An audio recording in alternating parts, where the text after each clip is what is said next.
हिमाचल विधानसभा के शीतकालीन सत्र का आगाज। विधानसभा में विपक्ष ने सत्ता पक्ष पर जोरदार निशाना साधा। नेता प्रतिपक्ष जयराम ठाकुर का बयान, 3 साल में सरकार का कार्यकाल ऐसा बीता जैसे एनएसयूआई चला रही हो।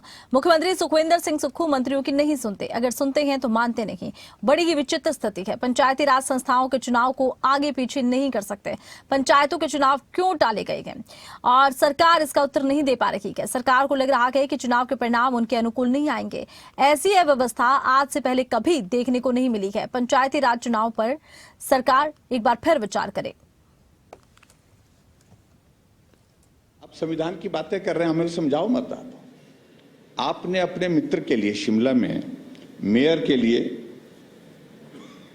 कार्यकाल 5 साल का कर दिया,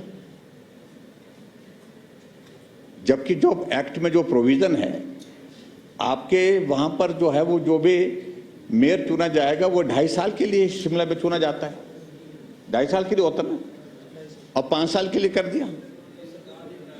और हाँ जी 5 साल, हाँ तो 2.5 साल का था, तो ये तो अगली बार के लिए आप 5 साल के लिए करें, लेकिन आप अगली बार के लिए कर सकते थे। लेकिन जिस इसमें जो है वो चुनाव हुआ है और उसमें जो है जो प्रोविजन क्या था, एग्जिस्टिंग प्रोविजन तो यही था, एग्जिस्टिंग प्रोविजन उसको भी आपने चेंज कर दिया।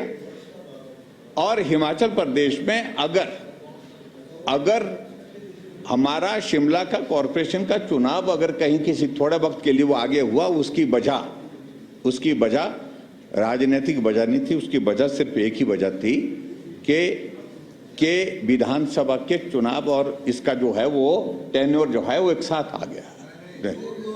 हाँ जी लगभग, हाँ जी, और उस कारण से हाँ जी तो इसलिए लेकिन इसलिए और उसके बाद फिर चुनाव के उसके बाद जब असेंबली के इलेक्शन का नोटिफिकेशन हो गया, उसके बाद फिर जो है वो चुनाव हो गया उसमें। लेकिन इस सारी चीज को लेकर इस तरह से जोड़ने की आवश्यकता नहीं है। हमने चुनाव स्थगित करने के लिए, चुनाव को पोस्टपोन करने के लिए कोई इस तरह का प्रावधान नहीं किया जिस प्रकार से आप करने जा रहे हैं।